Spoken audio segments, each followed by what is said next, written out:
Salut à tous et bienvenue dans cette nouvelle vidéo. Alors aujourd'hui je vais vous partager un exercice que j'ai fait personnellement hier soir suite à la chute des marchés en bourse qui sont revenus flirter avec les points bas qu'on a fait en juin dernier. Alors clairement c'est assez brut de décoffrage mais je pense que c'est aussi intéressant parce que ça va vous permettre de montrer comment j'ai organisé mes pensées à chaud. La première chose quand même que je vais faire, c'est de vous rappeler mon profil, puisque évidemment un profil d'investisseur différent implique une stratégie différente. Mais bon, je sais que globalement, on est sur la chaîne beaucoup de personnes à avoir la même stratégie que j'ai, qui est de l'investissement sur le long terme, et en essayant de ne pas trop écouter les bruits du marché, c'est un petit peu ce dont on va parler. Donc quand même, je tiens à le préciser, donc voilà, j'ai un horizon long devant moi, je ne suis pas du tout dans la recherche d'une rente comme on pourrait l'être par exemple à l'abord de la retraite, si j'étais à 60 ans, et bien évidemment que je me dirais pas que j'ai encore 20 ans, 30 ans devant moi à laisser mes actions faire ce qu'elles doivent faire et le marché aussi. Donc voilà, j'investis pour le long terme. Et bien évidemment, ce que je dis ici, c'est ma stratégie personnelle et chacun doit déterminer sa stratégie parce que je vais être honnête avec vous, si vous copiez les personnes, si vous ne forgez pas vos propres convictions et si vous n'avez pas votre propre expérience, et bien vous n'allez jamais tenir le cap, vous allez paniquer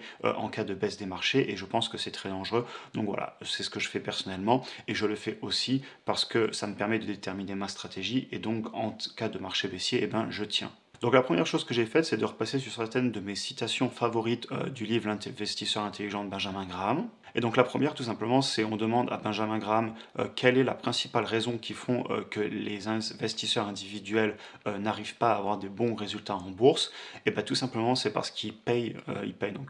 ils accordent trop d'attention à ce que est en train de faire le marché en ce moment. Donc ils regardent les petites fluctuations au lieu de se projeter sur le long terme. Une autre citation que je trouvais assez intéressante de vous montrer, c'est tout simplement qu'est-ce qui détermine le fait qu'une action ou qu'une entreprise va bien fonctionner sur le long terme. Et bien tout simplement c'est directement lié au business de l'entreprise. Sur le court terme, les actions font ce qu'elles veulent, on le sait. Par contre sur le long terme, si le business est bon, si le business a de la croissance, eh bien il n'y a pas de raison que l'entreprise ne revienne pas, que l'action ne revienne pas aux fondamentaux de l'entreprise. Et à l'inverse, si le business est mauvais et qu'ils perdent de l'argent ou qu'ils ont simplement de la décroissance,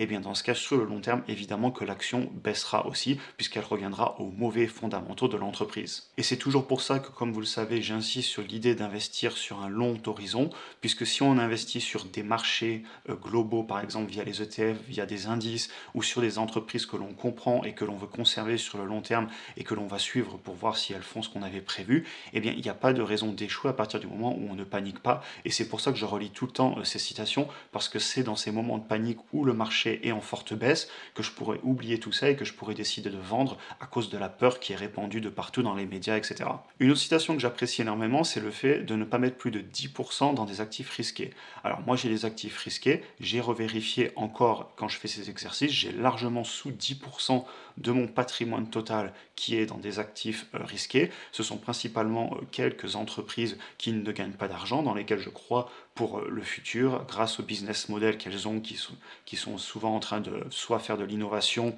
soit essayer de disrupter des marchés. C'est très risqué, je le fais, mais voilà, c'est largement sous les 10% de mon patrimoine. Je sais qu'on le voit parce que c'est dans mon portefeuille actions, mais j'ai à côté de ça des actions très solides qui ne sont pas du tout spéculatives. J'ai aussi bien évidemment mes fonds indiciels, mes ETF, et puis j'ai d'autres actifs qui ne sont pas du tout corrélés à la bourse et que je ne considère pas risqués. Et donc voilà, je pense que c'est toujours important de temps en temps revenir sur son patrimoine total et de vérifier qu'on n'a pas trop de pourcentage exposé à des actifs risqués. Et d'ailleurs, comme vous le savez, ici je parle tout le temps de gérer son patrimoine de façon totale. C'est-à-dire que certes, je parle beaucoup de bourse parce que ça me passionne, mais il faut aussi prendre en compte tous vos autres actifs et même vos passifs, comme par exemple vos espèces, pour savoir de façon générale dans quel actif vous avez quel pourcentage sur tout ce que vous possédez. Très bien, et donc pour la dernière citation, c'est très certainement ma favorite, je vous la montre assez souvent, c'est que tout simplement, pour l'investisseur, le plus gros danger pour lui, c'est de ne pas s'écouter lui-même, il peut être son propre ennemi, et surtout de ne pas se laisser entraîner par ce que dit le marché. C'est-à-dire que quand le marché dit acheter, on va aller vers le plus haut, et bien tout le monde veut acheter, et quand le marché veut baisser, et bien on entend partout de la peur qu'il faut vendre, qu'on va encore perdre 30%. Et la meilleure chose à faire pour un investisseur sur un horizon de temps long, eh bien c'est de ne pas se préoccuper de ces bruits du marché, et si on a un investissement, comme il le dit, de 25 ans, 30 ans, etc., eh bien la meilleure chose à faire, c'est certainement d'acheter tous les mois des actifs que l'on comprend de qualité ou tout simplement des fonds indiciels. Et à chaque fois qu'on a un petit peu plus d'argent de côté, eh bien ne pas hésiter à mettre un petit peu plus plutôt que d'aller le dépenser si c'est des choses qui ne font pas vraiment plaisir. Évidemment, il faut vivre aussi, j'en ai déjà parlé dans d'autres vidéos, mais en tout cas, c'est la vision de Benjamin Graham. Sur le long terme, la meilleure chose à faire, c'est d'investir de façon constante sans trop se prendre la tête sur les petites fluctuations du marché. Et donc, cette citation me permet de rebondir sur le prochain point, qui est que, eh bien, je fais ce que je dis, et le mois dernier, eh bien, j'ai acheté de nombreuses actions, et j'ai d'ailleurs aussi acheté mes ETF, donc j'ai racheté mes ETF, j'ai racheté du Adobe, du AMD, du Square, du Google, du Nvidia et du Meta, et ben, clairement, je vais encore acheter le mois prochain, et je vais certainement acheter un petit peu plus, parce qu'on est en train de se revenir sur des niveaux très intéressants, et j'en parlerai à la fin. Si on venait à casser, je pourrais acheter encore plus, sachant que je me gère avec un cash assez élevé en ce moment, puisqu'on est quand même en marché baissier, mais ça on en reparle à la fin de la vidéo. Si ça vous intéresse, n'hésitez pas à rester jusqu'au bout. Et je vous ai mis quand même une très célèbre citation, je crois que c'est Warren Buffett, mais bon, beaucoup l'ont dit, qui est qu'il faut acheter au son du canon et vendre au son du violon. Alors moi, comme vous le savez, je vends pratiquement jamais. Par contre, clairement, quand s'il y a de la peur sur les marchés, quand c'est la panique, eh bien j'hésite pas à acheter, et je vais continuer à acheter même si la baisse continue. Évidemment, je ne suis pas all-in, on en parle à la fin, j'ai de l'argent de côté, mais je ne vais surtout pas arrêter d'acheter parce qu'on est incapable de dire jusqu'à quand le marché va baisser et quand est-ce qu'il remontera. Personne ne peut le prédire, ou en tout cas s'ils disent qu'ils peuvent le prédire, c'est soit des génies qui ont une boule de cristal, soit des personnes qui en disent peut-être un petit peu trop et qui ont un peu trop d'ego. Mais moi je pense qu'on ne peut pas prédire ce que le marché va faire. Ce que je me suis dit aussi hier soir, c'est ben Dorian, il faut que tu te détaches des marchés et des graphiques. Alors là je vous fais cette vidéo, mais par exemple juste après là je vais partir en randonnée et puis je vais aller prendre l'air et je vais un petit peu me détacher de tout ça maintenant que j'ai fait mes exercices, que j'ai regardé les actions que je voulais acheter le mois prochain, et je l'ai fait aussi parce que d'ailleurs je vous fais la vidéo la semaine prochaine sur les actions pour le mois d'octobre. Je me suis aussi évidemment bien rappelé que c'est dans ces moments qu'il faut surtout pas que je vende mes ETF, que je vende mes actifs et mes actions que je comprends pour le long terme, et qu'au contraire ben, c'est une opportunité pour moi d'en racheter plus. Je sais qu'on le répète souvent, je sais que vous le savez aussi, mais voilà, je me le suis dit à moi-même, donc je vous l'ai écrit, sachant que là je vous ai tout bien mis en forme sur un fichier, mais quand j'ai écrit ça, c'était dans un petit fichier texte sur mon téléphone, j'ai fait un petit exercice, mais là je vous l'ai remis en forme. Et donc voilà, une fois que tout ça c'est dit, et bien tout simplement, il faut s'en tenir à sa stratégie que vous avez déterminée, puis ensuite il faut aller vivre. C'est-à-dire, comme je vous le disais, ben, aller prendre l'air, aller voir vos amis, aller profiter. Donc voilà, on se relaxe un peu, on arrête de trop se prendre la tête sur les marchés du mois, moi c'est ce que je fais personnellement, on va prendre un bol d'air frais, et puis ben, dans quelques jours, la peur elle sera passée, et puis on réalisera qu'en fait c'est une opportunité de fou qu'on va avoir peut-être dans les prochains mois, surtout si on baisse encore, je pense qu'il va y avoir des sacrées opportunités. Donc ensuite je vous ai mis le graphique du S&P 500 sur un an là, et déjà je vous ai mis ça pour vous montrer que donc on est bien revenu pratiquement sur le plus bas qu'on avait fait en juin dernier.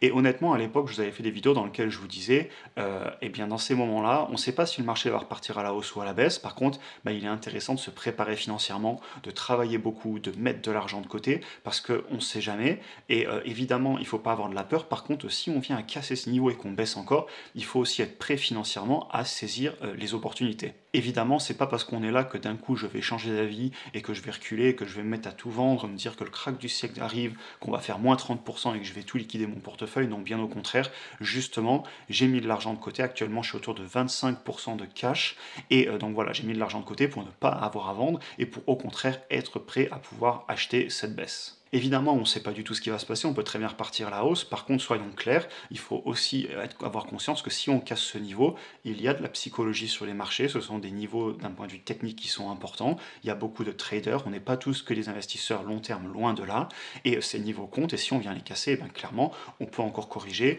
on peut aussi avoir des événements extérieurs comme de la géopolitique, on a les élections qui arrivent aux États-Unis, on a les élections en Italie, qui ont lieu d'ailleurs quand vous regardez cette vidéo dimanche, et donc voilà, il y a beaucoup de choses qui peuvent arriver, il faut en avoir conscience, et c'est pour ça qu'il faut se préparer financièrement et avoir du cash de côté. Ça fait des mois que je le dis et je suis vraiment personnellement content de l'avoir fait. L'autre point sur lequel aussi j'ai fait une petite réflexion personnelle, c'est que j'ai revérifié que j'étais bien diversifié sur différentes monnaies, sur différentes zones géographiques. Et donc oui, clairement, la chute de l'euro, eh ben, elle ne m'a pas fait souffrir tant que ça parce que j'ai aussi beaucoup d'actifs dans d'autres monnaies et tout s'est équilibré. Donc je n'ai pas de l'euro, pardon, je n'ai pas que du dollar. J'ai aussi des actifs totalement décorrélés comme les matériaux précieux, les crypto-actifs. Et donc voilà, j'ai refait un point en pourcentage sur mon patrimoine total. Je suis content, je suis dans mes objectifs. J'ai J'ai d'ailleurs mon cash qui n'est pas qu'en euros, j'ai aussi du cash en dollars. Et donc voilà, ça me permet d'avoir différentes monnaies et de me protéger sur ces aspects-là et d'avoir un portefeuille avec lequel surtout je suis confiant, je suis en adéquation, je pense qu'il est bien, qu'il correspond à mon profil et donc ça m'évite de paniquer. Le tout dernier point que j'ai fait aussi hier justement, et je vais vous en parler, c'est que ben du coup j'ai fait une revue de mon portefeuille, comme je la fais assez souvent. Bon, je la fais pas tous les jours, clairement, j'ai pas le temps, mais je la fais quelques fois par mois, allez, 2 fois par mois, et je l'ai refait aussi tout simplement parce que ben, je vais vous faire la vidéo pour la semaine prochaine sur les actions que je compte acheter sur le mois d'octobre, et donc je suis repassé sur toutes mes actions que je possède déjà, que je veux racheter ou pas, les actions que je n'ai pas encore achetées, que je pourrais avoir envie d'acheter, et donc ça m'a permis de confirmer les ETF que j'allais racheter, les actions que j'allais racheter, les autres actifs que j'allais racheter, et ce qui fait que je vais commencer le prochain mois de façon sereine, de façon réfléchie. Je sais ce que je vais acheter, d'ailleurs je vous en parlerai. Mais donc voilà, je panique pas, je me dis pas faut acheter ça parce que j'ai entendu parler. Non, ce que j'achète, ça fait des mois et des mois que je le regarde, que je l'étudie, et je sais pourquoi je l'achète, et ça va me permettre encore une fois de prendre des décisions réfléchies,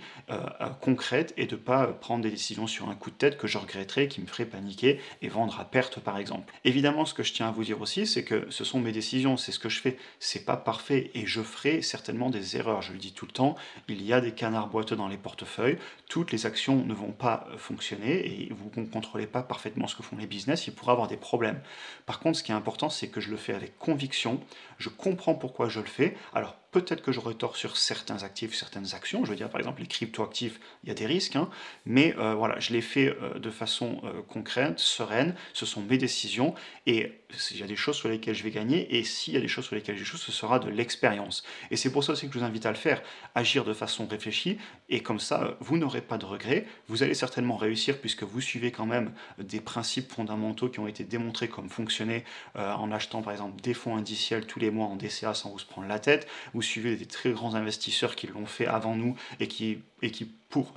attendez, je me reprends, j'arrive plus à parler, et pour qui ça a fonctionné, donc ben, évidemment ça va certainement aussi fonctionner pour nous, mais on prend aussi un petit peu de risque, et il faut l'accepter et le faire en toute conscience. Et je conclurai quand même sur une touche positive et sur le graphique du S&P 500, on le voit ici, il remonte avant les années 90, et donc voilà. Encore une fois, sur le court terme, les marchés ont des grosses fluctuations, mais si on regarde un petit peu en arrière et si on a 20 ans devant nous, il faut quand même relativiser parce que sur le long terme, notre argent pardon, sera certainement mieux investi sur des indices ou d'autres actifs que à la banque dans une monnaie fiduciaire comme l'euro, le dollar ou ce que vous voulez, à subir l'inflation. Au final, je pense qu'il vaut quand même mieux investir si on a un horizon de temps long. Évidemment, ayez vos fonds de sécurité, ne mettez pas tout, gérez-vous bien, mais voilà, je pense que sur le long terme, des fois, il faut prendre un petit peu de recul et regarder ce qui se passe sur des longs horizons pour un petit peu moins se prendre la tête et avoir moins de peur. Donc voilà, j'en ai fini avec cette vidéo, j'espère qu'elle vous aura intéressé. Je sais que ce sont des vidéos où des fois j'aurais dit un petit peu les mêmes choses, mais là je suis honnête avec vous, c'est un exercice que j'ai fait pour moi-même, je le fais souvent et je tenais à vous le partager. N'oubliez pas de vous abonner évidemment si vous êtes nouveau sur la chaîne et si vous voulez voir les prochaines vidéos. Aussi si vous voulez mettre un like, clairement ben, ça soutient la vidéo et puis ça permet de faire grandir la chaîne. Et d'ailleurs je tiens aussi à vous remercier parce que c'est grâce à vous, autant que vous accordez dans les commentaires, faire des échanges constructifs, etc., qu'on permet aussi d'avoir toujours une communauté plus intéressante, de faire des vidéos qui je pense sont pertinentes. Si vous voulez regarder, j'espère qu'elles vous intéressent du moins. Et n'hésitez pas aussi du coup dans les commentaires à me dire s'il y a des choses que je peux améliorer, des sujets que je pourrais traiter. C'est arrivé il n'y a pas longtemps, j'ai traité un sujet auquel j'avais pas pensé et qu'on m'a demandé. Donc voilà, n'hésitez pas à vous exprimer dans les commentaires. Aussi, si vous voulez me contacter, vous avez mon Instagram sur lequel je réponds aux DM, etc. si vous avez des questions ou tout simplement pour suivre parce que je fais du contenu qui est différent là-bas. Sur ce, écoutez, j'en ai fini. Je vous souhaite une excellente journée et on se parle dans la prochaine vidéo.